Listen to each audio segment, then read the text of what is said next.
Hey everybody, Max Bultman and Corey Pronman here from the Athletic Hockey Show's Prospect Series. And we're going to talk about the name who is going to headline the 2023 NHL Draft, Connor Bedard. Corey, I want to know, how does he stack up to the other most notable top picks of the last decade? He would rank towards the top if you go back, say, the last 9 first overall picks, dating back to 2014 with Aaron Ekblad. He wouldn't compare, in my opinion, and in the opinion of many NHL scouts I've talked to say, Connor McDavid at the same age. But quite a few scouts I've talked to would say he compares to Austin Matthews at the same age, or is in that same conversation, that he compares as good or better than Jack Hughes at the same age.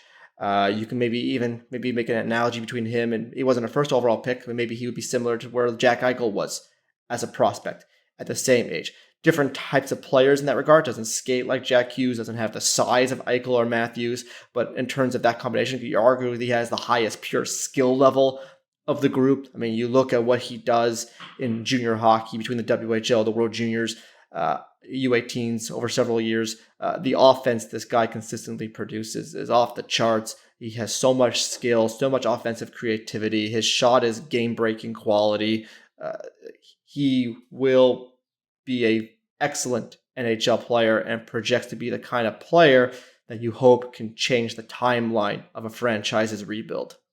All the teams who are in a position to get him need help, and they need it quick. And I think that the question on all of their minds is going to be, how long does it project to take for Connor Bedard to be an impact player at the NHL level? You have to imagine it'll happen quickly, but there's no guarantee it happens right away. I just mentioned the name Jack Hughes, for example. He is one of the very best players in the NHL right now, but it most certainly did not happen right away for him. It took a couple of years.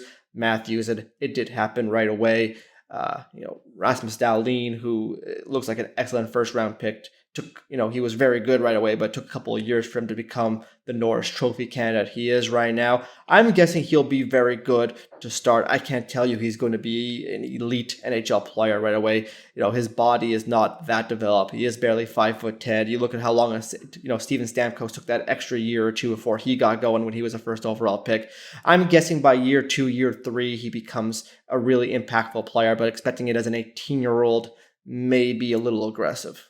And finally, what's his position? We've seen him play center, but typically with the smaller guys, especially those offensive-minded smaller guys, we can see them move out to the wing. Do you have a gut feeling on where Connor Bedard plays at the next level?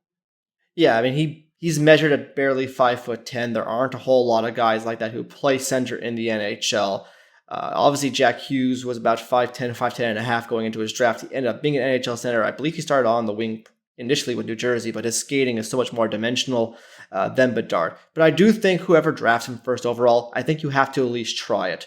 And as one NHL executive told me the other week, with the special ones, you try and play them where they're comfortable, where they think they can have the most success. And Bedard's been a center his whole life. He's had a lot of success in junior hockey at the center position in the WHL.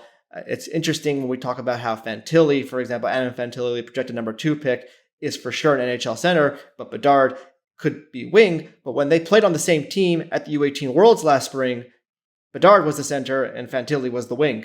In the NHL, it could be a little different because of that size profile. So I think it's 50-50 right now. We'll see how he adjusts and whether a team needs to put him on the wing and have him try and be their Patrick Kane, or if he can play the middle. But I think you have to at least give him that opportunity.